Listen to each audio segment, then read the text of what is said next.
Ahí está también proyectado, mis hermanos. Dice así la palabra de Dios. La leemos en el nombre del Padre, del Hijo y del Espíritu Santo.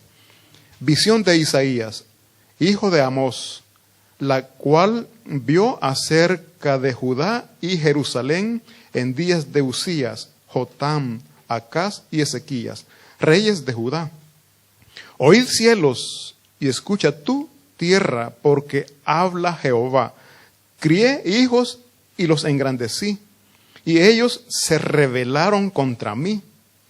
Oigan bien esto. El buey conoce a su dueño, y el asno el pesebre de su señor. Israel no entiende, mi pueblo no tiene conocimiento. Oremos. Padre bendito que estás en los cielos, damos gracias por su palabra, Señor, porque a través de ella usted nos corrige, a través de ella usted nos instruye. Y es por eso, Padre, que estamos esta mañana aquí, suplicando porque sea su palabra guiándonos, instruyéndonos, preparándonos, Señor, para seguir siempre en sus caminos, fortaleciéndonos, Señor. Que sea usted, bendito Espíritu Santo, hablando, tocando nuestras mentes y nuestros corazones. Regale obediencia, Señor, porque no queremos ser solamente oidores, queremos ser hacedores de su palabra. En el nombre de Cristo Jesús lo hemos pedido. Amén y amén. ¿Se pueden sentar, mis hermanos? Aquí el profeta Isaías está hablando, o mejor dicho, Dios está hablando a través del profeta Isaías y está diciendo lo que a él en su corazón le está doliendo. Dice aquí la palabra de Dios, el versículo dice: oíd cielos y escuchad tú tierra, porque habla Jehová. Crié hijos y los engrandecí, y ellos se rebelaron contra de mí. Los que ya tenemos hijos grandecitos, nosotros hemos dado todo por nuestros hijos. Nos hemos desvelado, hemos llorado cuando han estado mal. Hemos hecho todo lo posible porque ellos estén bien. Pero naturalmente, el ser humano es así. Llega a una cierta edad, la juventud, en donde ellos comienzan a hacer lo que ellos creen que es correcto. Aunque los padres estén aconsejando, los hijos no quieren escuchar. Y entran muchas veces hasta en pleitos. Se rebelan contra los padres y cuando son orgullosos y por no someterse a los reglamentos o a las normas que los padres están poniendo, deciden irse de casa. Y eso es lo más doloroso para un padre. ¿Por qué? Porque dice, tanto que amo a mi hijo, he hecho tanto porque él esté bien y ha decidido irse de casa. Hay muchos jóvenes en las calles que no es porque sean huérfanos o porque la familia no tenga la posibilidad de mantenerlos. Tienen donde vivir, tienen donde comer, pero el orgullo es tan grande que andan en las calles. Hay personas, aquí le llaman los barbones, los vagabundos. Son personas que no se han querido someter a lo que los padres han dicho. Han llegado hasta ese punto. Entonces, mis hermanos, aquí la palabra de Dios nos está diciendo que Dios prosperó a Israel, lo engrandeció, le dio riquezas, le dio libertad. Ellos como reino gobernaban, dominaban esa zona, esa área. Vemos cómo David conquistó. Cuando el rey Salomón gobernó, ya todo estaba en paz, porque el rey David había conquistado, había sometido a todas las poblaciones que estaban a su alrededor. Y el periodo del rey Salomón fue el periodo más floreciente, más próspero del reino. Y yo les pido que por favor no pierdan el libro de Isaías. Busquemos por favor Segunda de Crónicas capítulo 9. Vamos a ver de las grandezas que Dios le dio a esta nación. Fue una nación muy próspera. Segunda de Crónicas capítulo 9. Vamos a leer primero veamos el tema y dice, como subtítulo dice, riquezas y fama de Salomón. Pero por tiempo no lo vamos a leer, pero si ustedes en casa lo leen, van a ver de las maravillosas obras que Dios hizo en esta nación, de las riquezas que Él le proveyó en oro, en plata, en maderas. O sea, Dios le hizo una nación próspera, con riquezas. Por favor, leamos primeramente el versículo 20, Segunda de Crónicas, capítulo 9, versículo 20. para que veamos la riqueza del rey. ¿Lo tenemos? Dice así, versículo 20, toda la vajilla del rey Salomón era de plástico. No, ¿verdad? No dice plástico. Dice, era de oro. Imagínense, dice el 20, toda la vajilla del rey Salomón era de oro. Y toda la vajilla de la casa del bosque del Líbano de oro puro. En los días de Salomón, oigan bien, la plata no era apreciada. Aquí a través de este versículo podemos percibir o podemos darnos cuenta de la riqueza de este reino. Todo, y ahí si usted continúa leyendo, van a ver que todo, la mayoría habla de oro. Dice que la plata era menospreciada. O sea, hoy en este tiempo, ¿quién no quisiera tener plata? El metal. Vale, tiene un precio. Andamos comprando cosas de fantasía. La plata tiene un costo mayor. Ahora, por favor, saltémonos al versículo 27, siempre del mismo capítulo. Para que veamos, dice, lo tenemos, versículo 27. Y acumuló el rey plata en Jerusalén, como, oigan bien, como piedras, y cedros como los quebraigos de la setela en abundancia. Dice que acumuló la plata como piedras. Cuando dice la piedra, ¿dónde no abunda la piedra? Piedras encontramos en todos lugares. Y dice que él acumuló la plata como piedras. Ahí podemos ver que el oro era lo que ellos en realidad pues valoraban. Es lo que ellos tenían. ¿Por qué les pedí que leyéramos esta porción de la Biblia? Para que veamos cómo Dios les había prosperado. Recordemos que ellos venían de ser esclavos y ahora habían sido esclavos en Egipto. Y de la esclavitud pasar a ser un reino fuerte, un reino potente. ¿Cómo la ven? Ese pueblo de Israel es usted. Dios nos ha dado riquezas. Dios nos ha sacado de la esclavitud de pecado. En la esclavitud, mis hermanos, siempre vamos a encontrar dolor, tristeza, lamentación. Cuando nosotros andamos en el pecado, aparentemente el pecado da felicidad, pero una felicidad ficticia, yo siempre lo he dicho. No sé si ustedes lo comparten o no lo comparten. El pecado da felicidad ficticia. Usted es contento, feliz el momentito. Pero después vienen las consecuencias de lo que usted ha estado haciendo y que va en contra de la voluntad de Dios. Entonces, mis hermanos, aquí podemos ver que el pueblo de Israel se había apartado, se había alejado de los cuidados que Dios tenía de él. Dice el versículo 1, ahí volvamos por favor a Isaías, capítulo 1, versículo 1.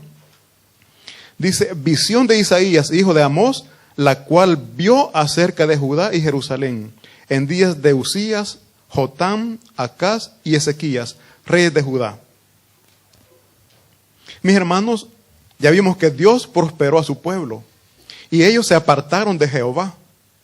Repito, igual que nosotros, Dios nos prospera, Dios nos bendice espiritualmente, materialmente. Y cuando tenemos la bendición, ¿qué hacemos? Nos apartamos de nuestro Señor. Y por eso el título de este sermón que yo le he dicho es: no seamos mal agradecidos o desagradecidos. Mi hermano, usted cuando usted está en un problema, alguien le tiende la mano, le ayuda, ¿usted cómo queda con esa persona? Altamente agradecido. Y siempre vamos a buscar la manera de agradarle, de respetarle. ¿Por qué? Porque reconocemos que Él nos ayudó en cierta situación o problema. Pero con Dios, mi hermano, nosotros, de verdad le digo, somos bastante desagradecidos. ¿Por qué? Porque Dios en los momentos de problemas, en los momentos de dificultad, nosotros venimos delante de Él, clamamos misericordia y Dios en su grande amor responde, nos saca de los problemas. Pero cuando estamos fuera del problema, ¿qué hacemos?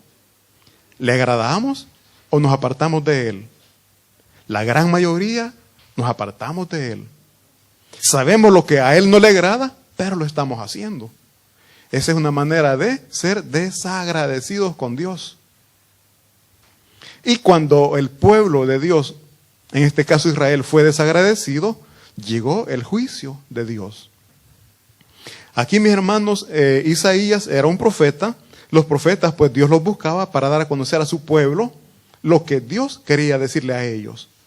Como también a través de los profetas, Dios les decía el castigo que iba a llegar por la desobediencia. Entonces dice aquí la palabra de Dios que Isaías estuvo profetizando en el periodo de los reyes de Usías, Jotán, Acaz y Ezequías, que fueron o formaban el reino del sur. Ellos gobernaban el reino del sur. Recordemos que Israel, después de la muerte de Salomón, se separó, se dividió Israel. Se formaron dos reinos. El reino del norte, que es Israel, y el reino del sur, que es Judá. En este periodo, el reino del norte ya había caído bajo el dominio asirio. Ya eran esclavos, ya estaban prácticamente sometidos al imperio de Asiria. El reino de Judá aún era libre. El reino del sur sabía que Israel, el reino del norte, había caído en dominio de Asirio a causa del pecado. Pero ahí no les importó. Ellos también siguieron los mismos pasos que siguió Israel. Y es por eso que acá dice el versículo 2, que Jehová Dios habla e invoca, llama a los cielos y llama a la tierra que sirvan como testigos de lo que Dios va a hacer en esta nación, en este reinado que es Judá. Mis hermanos, Dios, repito, sentía dolor en su corazón al ver a su pueblo alejado de Él. Al ver que su pueblo le había abandonado. Dios nunca abandona a su pueblo. Es su pueblo que abandona a Dios. No sé cuántas veces usted, mi hermano, se ha sentido abandonado por Dios. Dios nunca le ha dejado. Somos nosotros que nos alejamos de la presencia de Dios. Y repito, lejos de Dios siempre vamos a tener dificultades, siempre vamos a tener problemas. Entonces, mis hermanos, dice el versículo 2, que Jehová hace un llamado al cielo y la tierra para que se presenten como testigos y escuchen lo que dirá contra los israelitas. Dice Dios, crié hijos, los engrandecí, los prosperé y en pago ellos se rebelaron en contra de mí. Por favor, no pierda Isaías, busquemos Segunda de Reyes, capítulo 16, para que veamos lo que el pueblo de Judá estaba haciendo. Cómo el pueblo de Judá se alejó de los mandatos de Dios. Segunda de Reyes, capítulo... Sí. Segunda de Reyes, capítulo 16. Vamos a leer versículo 1. Dice, en el año, Segunda de Reyes, capítulo 16, versículo 1, dice, en el año 17 de Peca, hijo de Remalías, comenzó a reinar Acaz, hijo de Jotam, rey de Judá. Cuando comenzó a reinar Acaz era de 20 años, jovencito, ¿verdad? Y reinó en Jerusalén 16 años. Oigan bien, y no hizo lo recto ante los ojos de Jehová, su Dios, como David su padre.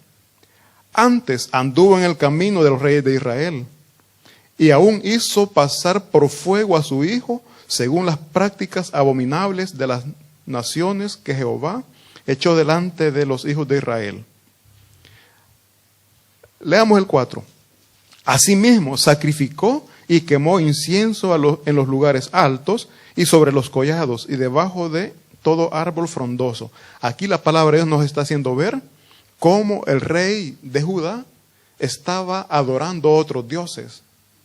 Dice incluso que ofreció en sacrificio a su hijo. En esta zona había un dios Amoloc, ustedes lo han escuchado, era una imagen alta de metal, en donde su estómago prácticamente era un horno, atrás de la cabeza era hueco, era como un tobogán, digámoslo así. Entonces cuando iban a sacrificar niños, lo metían en la parte trasera de la cabeza de la estatua, y era como un tobogán todo aquí, a manera que el niño iba a caer al estómago, donde era como un horno. Y este rey, después de que Dios le había puesto en un lugar próspero, un lugar donde estaba bien bendecido, digámoslo así, se aleja de Dios y comienza a adorar, comienza a ofrecer sacrificios a otros dioses. ¿No les parece algo conocido esto, mis hermanos? Que es Dios quien nos bendice, es Dios quien nos prospera, y nosotros estamos apegados más al mundo que a Dios. Estamos agradando más al mundo que a Dios. Pero cuando estamos en problemas, ¿a quién corremos? ¿A quién buscamos? A Dios. Entonces, seamos agradecidos con Dios, mis hermanos, no seamos mal agradecidos. Busquemos la manera siempre de agradar a Dios. Busquemos la manera de estar siempre tomados de la mano de Dios. Volvamos a Isaías, por favor. Entonces decíamos, mis hermanos, que el pueblo de Israel era una nación próspera, una nación bendecida. Pero los reyes de Judá se habían desviado de los caminos de nuestro Señor. Por esta causa Dios estaba deliberando castigar a Judá. El pueblo de Judá, repito, estaba viendo cómo Israel, el reino del norte, ya había caído en dominio asirio, había caído ya en esclavitud a causa del pecado. Pero ellos no tuvieron temor, siguieron los mismos caminos de sus hermanos. Nosotros, mis hermanos, muchas veces, con respeto le digo, estamos viendo cómo las personas que no conocen a Cristo están sufriendo. Pueden tener dinero, repito, pero el dinero no es la felicidad. Vemos como ellos están sufriendo, pero anhelamos muchas veces, deseamos lo que ellos tienen. Estamos valorando más lo que ellos tienen que lo que Cristo ha dado a nuestras vidas, la presencia de Él en nuestros corazones. No sé cuántos de ustedes han escuchado hablar yo escuché decir, es una envidia sana. Yo quiero lo que Él tiene, me gusta. Mi hermano, envidia es envidia, no es sana. Envidia le está, porque dicen, no, es que a mí no me da tristeza lo que Él tiene, me da alegría, pero yo lo quiero. No se puede, es envidia. Como también dice las mentiras blancas. Es mentira, mis hermanos. Y la mentira es pecado. La envidia es pecado. Estamos anhelando lo que otros tienen. Y estamos menospreciando lo que Cristo Jesús ha hecho en nuestras vidas. Estamos menospreciando lo que Cristo Jesús ha dado a nosotros. Mis hermanos, repito, sea que tengamos poco o nada, pero lo principal que tenemos es Cristo Jesús en nuestros corazones. Y con Cristo Jesús somos felices. No estoy diciendo que no tenemos problemas. Problemas vamos a tener. Pero tenemos la fe, tenemos la esperanza de que con Cristo Jesús vamos a salir siempre bien. Vamos a salir en victoria. No nos angustiemos, no nos preocupemos porque Cristo Jesús está con nosotros. Yo no sé qué problema, qué dificultad usted puede tener y usted está diciendo, Señor, está difícil esto. Quizás hasta estamos llorando. Mis hermanos, no nos preocupemos porque Cristo está con nosotros y dejemos de estar anhelando, dejemos de estar deseando lo que el mundo tiene y le está dando porque todos los que andan sin Cristo en el mundo son hijos del mundo, son hijos dice la palabra, hijos de Satanás. Imagínense, son hijos de Satanás y nosotros anhelando lo que ellos tienen. ¿Qué les parece? No está bien. Entonces nosotros, mis hermanos, tenemos que ser felices y contentos porque Cristo Jesús está con nosotros. Estas personas pueden tener dinero, pueden tener carro, pueden tener todo. Pero sin Cristo Jesús, yo les aseguro que no son felices. No son felices. Aparentemente, delante de la sociedad, don fulano, la doña fulana. Pero en su casa, solo ellos saben cómo pasan discutiendo, peleando, gritándose, golpeándose. Y quizás nosotros comiendo pobremente, pero en paz. Es mejor, dice la palabra de Dios, comer, hablemos con nuestras palabras, pobremente, pero en paz. que va a caer bien, que tener grandes banquetes en la mesa y quizás al momento de comer discutiendo, peleando. Por muy buena que sea la comida, no cae bien. Entonces, por eso les digo, nosotros con Cristo Jesús tenemos todo. No nos preocupemos, no nos angustiemos, pobremente, pero somos felices. Hay paz en la familia, entre esposos, entre padres e hijos, entre hermanos. ¿Qué más podemos pedir? Ayer escuché una frase y me gustó. El mundo, o mejor dicho, las familias en el mundo, se ven felices. Pero solo la esposa sabe cuánto está sufriendo con el esposo, que toma o se droga, quizás no todos los días, pero el fin de semana. Una familia puede vivir humildemente, pero bajo los cuidados y el amor de Dios, están bien. Démosle gracias a Dios. Démosle gracias a Dios. ¿Por qué? Porque somos felices. Y eso es gracias a nuestro Señor Jesucristo, que nos vino a sacar de la esclavitud del pecado y nos ha puesto en un lugar, en una zona especial. Porque nosotros somos especiales para Dios. ¿Cuántos se sienten especiales delante de Dios? Entre toda la multitud, entre toda la humanidad, Dios, desde su trono de gloria, nos ha visto y nos ha llamado, nos ha buscado, nos ha elegido, y por eso estamos aquí. Es por eso que estamos aquí. Dice la palabra de Dios que no es para quien corre, no es para quien quiere, sino para quien Dios tiene misericordia. Y si estamos aquí es por la misericordia de Dios. Seamos agradecidos, no seamos mal agradecidos. Busquemos la manera de agradar a Dios.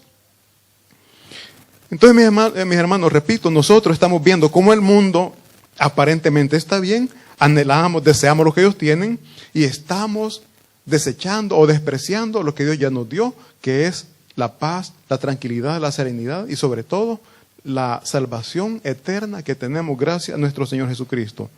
A través del profeta, mis hermanos, dice que el pecado hace perder el conocimiento que Dios nos ha otorgado. Dios al ser humano lo ha creado con conocimiento, lo ha creado con sabiduría. ¿O creen que no? A nosotros Dios nos ha dado conocimiento, sabiduría. A los animales les ha dado instintos. Pero por favor leamos el versículo 3 de Isaías capítulo 1. Mi hermano, es bastante triste, doloroso, pero es así. Nos comportamos peor que los animales. Es ofensa, yo sé, quizás están sintiendo golpeados, pero la palabra de Dios lo dice. Nos comportamos peor que los animales. Veamos por favor versículo 4, el 3, perdón. Dice, el buey conoce a su dueño y el asno el pesebre de su señor. Israel no entiende, mi pueblo no tiene conocimiento. Y fíjense que en este ejemplo que acá pone, el buey y el asno, bueno, al menos yo no he escuchado que tengan, ¿cómo es la palabra? Que tengan inteligencia, no, se me escapó la palabra. Pero, coeficiente intelectual, se me ha escapado esta palabra. Esos animales no es que, digamos, son reconocidos por tener un coeficiente intelectual alto. El perro lo admiramos y dice, bueno, mi mamá dice, tiene un perro y dice, si este animal solo falta que hable, dice. Podemos ver también los chimpancés. O sea, son animales que gozan de un alto rendimiento en lo que es conocimiento, en intelectualidad. Pero el burro y el buey, no. Mas sin embargo, dice aquí que ellos tienen la capacidad de conocer a su dueño. Saben quién los cuida, saben quién lo alimenta. ¿Y nosotros humanos? Hemos desconocido a nuestro Señor, hemos desconocido a nuestro Señor, a quien nos mantiene, a quien nos alimenta, a quien nos cuida. Entonces, mis hermanos, nosotros, repito, Dios nos ha creado con sabiduría y con conocimiento, pero el pecado nos atonta, dice. Me durmieron, escuché la vez pasada, el pecado duerme. El pecado nos atonta. Toda la gente nos está diciendo, no está bien lo que estás haciendo. Esa persona no está bien para vos. Pero el pecado, no, ¿cómo no? Sí, yo lo amo, me ama. Mis hermanos, el pecado no nos hace percibir lo malo que estamos haciendo. Hasta que llega la consecuencia, estamos diciendo, esto me trajo dolor, me trajo angustia. Pero aún así, no queremos dejar el pecado. ¿Cómo la ven? ¿Somos inteligentes, mis hermanos? Dice la palabra de Dios, el sabio ve el mal y se aparta. El sabio reconoce el pecado, reconoce qué es lo que le está dañando y se aleja de allí. Pero nosotros no, ¿verdad? Estamos mal, pero no queremos dejar el pecado. Estamos llorando, estamos orando, Señor, ayúdame en este problema. Dios ya no respondió. Deja eso porque eso te está trayendo problemas. Deja la doble vida, deja la droga, deja el alcohol, que eso te está matando. Pero nosotros no lo queremos hacer. Queremos que Dios nos saque del problema, pero sin dejar el pecado. ¿Cómo lo ven? Señor, yo no quiero sufrir de esas gomas tremendas, esas, ¿cómo le llaman en el sur? Después de tomar la chuchaca, ¿no? Señor, no quiero sufrir chuchaca, pero sigue tomando. No se puede. Si queremos dejar de sufrir, dejemos el pecado. Si queremos que Dios nos saque de allí, pongamos de nuestra parte. Dios ya hizo lo que Él tiene que hacer. Somos nosotros los que no queremos dejar el pecado y estamos llorando. Como que usted estuviera quemando, llorando, pero no quiere sacar la mano del fuego. Si yo me quemo rápido, retiro la mano. Así tendría que ser lo espiritual. Sé que eso me está destruyendo, tendría que escapar rápido. Por eso dice aquí la palabra de Dios en el versículo 3, el buey conoce su dueño. El buey es inteligente. El asno nosotros le llamamos el burro. ¿Por qué le llamarán burro? Porque no hace caso. Así nosotros somos burros. Dios nos está diciendo lo que no tenemos que hacer, pero lo seguimos haciendo. Dios nos está diciendo lo que sí podemos hacer, que es para bien, y no lo queremos hacer. Mis hermanos, yo les repito, parece duro y ofensivo, pero somos más tercos, somos más burros que los burros. Mis hermanos, pidámosle a Dios que nos dé sabiduría. Dice la palabra en el libro de Santiago que pidamos sabiduría y Él la va a dar en abundancia. Pero nosotros, ¿qué es lo que pedimos cuando venimos en oración?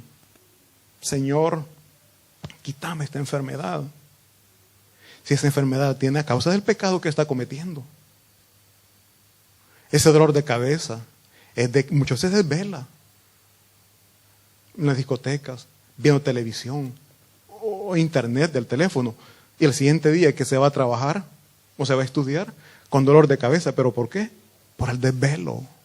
Y el Señor, ayúdame que me pase este dolor de cabeza. No se siga desvelando, mi hermano. Repose, descanse, duerma. Somos nosotros que nos estamos autodestruyendo. Entonces yo les digo, mis hermanos, la palabra de Dios nos dice que nosotros nos estamos autodestruyendo a causa del pecado. Por favor, saltemos al versículo 11. Isaías capítulo 1, versículo 11. Ahí hay un tema que dice llamamiento al arrepentimiento verdadero. ¿Por qué dice el arrepentimiento verdadero? Porque muchas veces venimos delante de Dios llorando, pidiendo perdón, diciendo, Señor, me arrepiento de lo que he hecho. Pero en realidad no nos hemos arrepentido porque al tener la menor oportunidad, lo volvemos a hacer. Entonces no hay un arrepentimiento. Yo a eso le llamo remordimiento del mal que he hecho, del mal que he causado. El arrepentimiento me lleva a no repetir el daño que he causado. El remordimiento, repito, yo puedo estar llorando, pero lo sigo haciendo.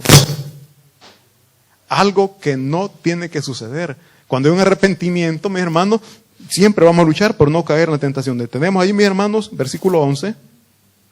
Dice Jehová, ¿para qué me sirve, dice Jehová, la multitud de vuestros sacrificios? Hastiado estoy de holocaustos, de carneros y de cebo de animales gordos. No quiero sangre de bueyes, ni ovejas, ni de machos cabrillos. Dice el 12, ¿quién demanda esto de vuestras manos cuando venís a presentaros delante de mí para hollar mis atrios? Dice el 13, no me traigas más vana ofrenda. El incienso me es abominación. La luna nueva y día de reposo, el convocar asambleas, no lo puedo sufrir. Son iniquidad vuestras fiestas solemnes. Dice el 14, vuestras lunas nuevas y vuestras fiestas solemnes las tiene aborrecida mi alma. Me son gravosas, cansado estoy de soportarlas. Esto les dice al pueblo de Israel, porque ellos llegaban, ofrecían sacrificios, pero en su corazón no había arrepentimiento del pecado que ellos estaban haciendo. No había arrepentimiento. Es como que nosotros vengamos a la iglesia, mis hermanos. Un ejemplo, antes de venir usted se discutió con su esposa, peleó con su hijo, se dijeron de todo. Y aquí está cantando, Señor, vengo ante ti. O sea, y al llegar a la casa, vamos a lo mismo. No, es eso lo que Dios detesta. Es eso lo que Dios odia, la hipocresía. ¿Por qué eso es hipocresía? Estamos agradando a los hombres, porque aquí nosotros, mi hermano, mi hermana, qué ungida está. Cómo usa, cómo Dios la usa, cómo adora, cómo alaba. Pero Dios ve el corazón. Dios ve su corazón y sabe cuánta paz, cuánto amor hay para su prójimo, cuánta paz para con su prójimo, o cuánto enojo, cuánta rabia tiene contra su prójimo. Y aquí estamos cantando, gloria a Dios, amén, sí, así es. Mis hermanos, eso es abominable. O sea, es como que a mi esposa yo le llevo un regalo, ¿no? Después que hemos discutido, después que hemos peleado, yo le llevo un regalo. Bueno, voy a poner un ejemplo a mi mamá. Me recordé algo que yo hice. Para el Día de la Madre yo, bueno, estaba pequeño, hice un pequeño regalo, ¿no? Y algo que no voy a olvidar quizás nunca. Ella lo agarró y me dijo, hijo, me dice, gracias por el regalo. Pero ¿sabes qué? Me es más grato, me hace más feliz tu obediencia, tu buen comportamiento. Porque me estás dando un regalo. Pero yo antes, un día antes parece, me había portado, o sea, desobedecí. Y le hablé feo. Y el siguiente día de un regalo. Ella me dijo, me es mejor que te portes bien, aunque si no me das nada, pero pórtate bien, sé obediente. Porque la obediencia, el respeto, es lo que hace feliz a un padre. Así también nosotros, nuestra obediencia, el respeto, es lo que hace feliz a Dios. Ya nosotros estamos en el periodo de la gracia. Ya no hay más sacrificio que hacer. El sacrificio único y perfecto ya está hecho por nuestro Señor Jesucristo. Dice la palabra de Dios, bueno, por el tiempo, que nosotros nos tenemos que limpiar y purificar. No por nuestras obras, no por nuestras acciones, sino por la fe puesta en nuestro Señor Jesucristo. Lo vamos a leer.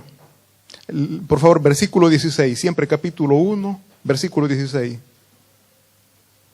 Dice, lavaos y limpiaos, quitad la iniquidad de vuestras obras de delante de mis ojos, dejad de hacer lo malo. Eso es lo que Dios pide. Versículo 16 de, lavaos y limpiaos.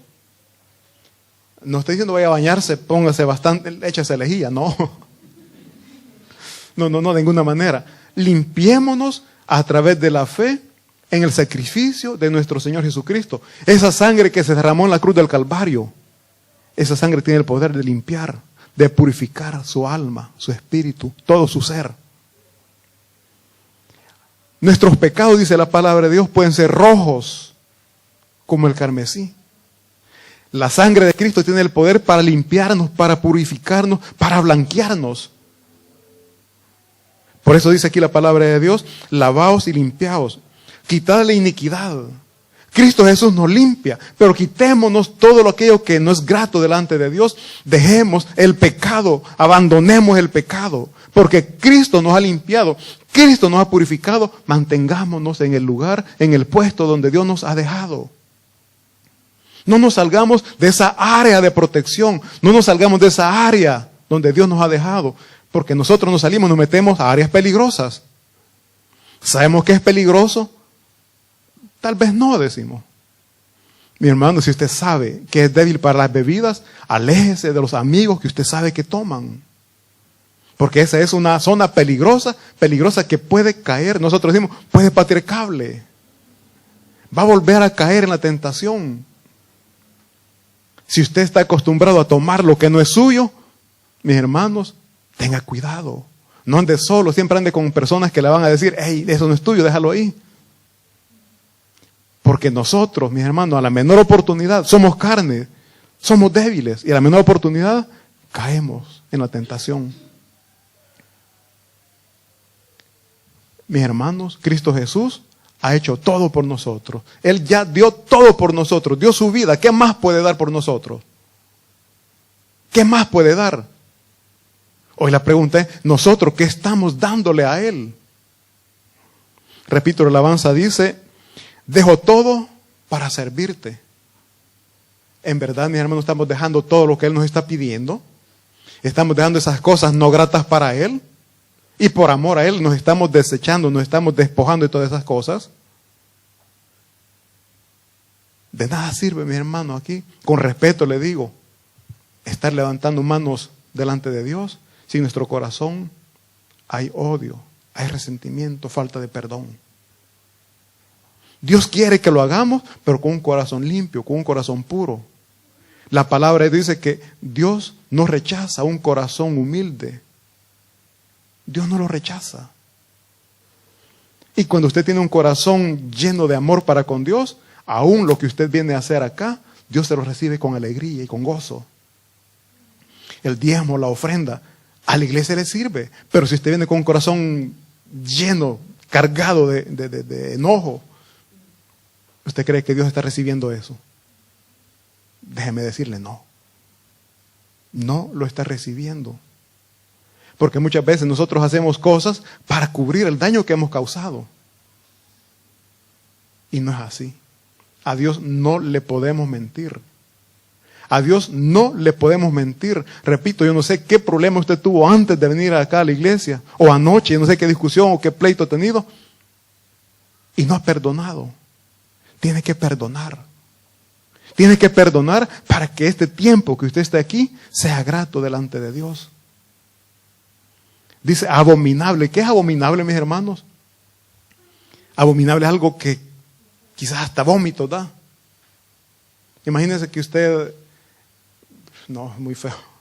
Bueno, usted está comiendo. Usted está comiendo un buen plato de comida y de repente ve algo que le provoca asco. Eso grato se vuelve insoportable. Eso es lo que nosotros le damos a Dios cuando venimos con corazones cargados. Lo que Él pidió para cubrir, para perdonar los pecados. Porque que eso que se haga sacrificios, Él lo pidió. La palabra de Dios dice en el Antiguo Testamento que Él lo pidió para perdón de pecados, para remisión de pecados. Pero cuando no hay humildad, cuando no hay una entrega verdadera, lejos de ser grato, es desagradable. Les repito, mis hermanos, Dios ya hizo todo por nosotros. No seamos desagradecidos. Seamos agradecidos con Dios y busquemos la manera de agradarle. Porque Dios nos ha agradado a nosotros. Leamos por favor el siempre uno, ya corriendito, Isaías capítulo 1, versículo del 15 al 20. Del 15 al 20, vamos a leer 5 versículos, ¿lo tenemos? Dice así, cuando levantemos nuestras manos a Dios, Él esconderá sus ojos. Y cuando oremos, no las oirá. Porque Dios escudriña los corazones, lo que le estaba diciendo en ese momento.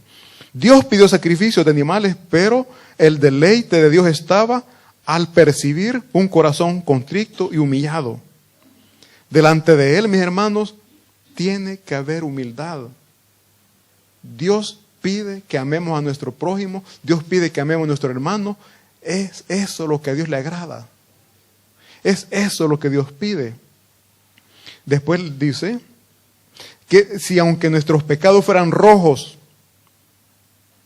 como el carmesí, la sangre de Cristo tiene el poder para limpiarnos, para purificarnos.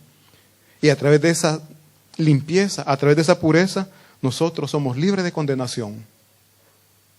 Dice la palabra de Dios que el pecado nos vuelve enemigos de Dios. Y Dios no va a tener enemigos en su reino. Dios no va a tener a nadie en contra de su voluntad en los cielos. ¿Por qué? Porque allí va a entrar solo aquel que esté en comunión con Dios. ¿Y qué es lo que nos hace perder la comunión con Dios, mis hermanos? El pecado. Y no es que no vamos a pecar, claro, todos vamos a fallar. El pecado viene de la palabra amartía, que es equivocarse, es cometer error. Como humanos todos vamos a fallar. Lo que a Dios no le agrada es pecar, quedarnos ahí y deleitarnos en el pecado. Eso es lo que le agrada. Pero si yo fallé, yo pequé, vengo, le pido perdón, me arrepiento, y eso es lo que Dios quiere, arrepentimiento. No que yo me quede en el pecado. Es como un niño, hoy pongo el ejemplo, cuando un niño comienza a caminar, no es que sale corriendo, comienza a caminar pasito a pasito, cae, pero no se queda ahí, se levanta y sigue caminando. Esa es la vida del cristiano. Posiblemente vamos a fallar, vamos a pecar, pero no quedarnos ahí, levantarnos y seguir adelante. ¿Por qué? Porque Cristo Jesús ha dado la vida por usted, ha dado la vida por mí, para que todo aquel que se arrepienta tenga perdón de pecados y a través de ese perdón de pecados pueda gozar de la vida eterna gracias a nuestro Señor Jesucristo. Esta es la palabra de Dios. Dios no miente. Él vino a dar su vida por amor a nosotros. La pregunta ahora, cierro esto con una pregunta. ¿Vamos a dejar el pecado o vamos a continuar en el pecado? Y eso es algo que usted tiene que responderse y que Dios conoce su corazón. Un fuerte aplauso para nuestro Señor. Vamos a orar. Gracias damos, bendito Espíritu Santo de Dios, por su palabra. Pedimos perdón por nuestros pecados, Señor. Porque muchas veces, Padre bendito, aún sabiendo que estamos fallando, que estamos pecando, sabemos que no es grato, pero lo seguimos haciendo. Les pedimos perdón. Y esta mañana le suplicamos, Señor, que nos dé fuerzas, por favor.